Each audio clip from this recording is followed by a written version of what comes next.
ধরুন আপনি সকালবেলায় কীর্তন গাইতে বেরিয়েছেন, হঠাৎ একজন আপনার পাছায় ক্যাট করে একটা লাথি মারলো, আর আপনি সোজা গিয়ে গুয়ে ডোবায় ঢপ করে পড়লেন। না না, হবে বলছি না, হতে হতে পারে। ধরুন না আপনি আমাকে আদর করে বাড়িতে খেতে দিলেন, লুচি, আলুর দম, টমেটোর চাটনি।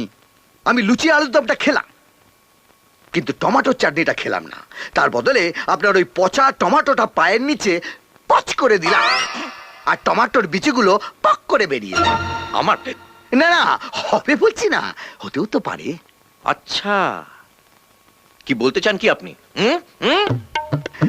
এবার দরজাটা বন্ধ করি, কীর্তন হবে, খোলকার তাল বাজবে না।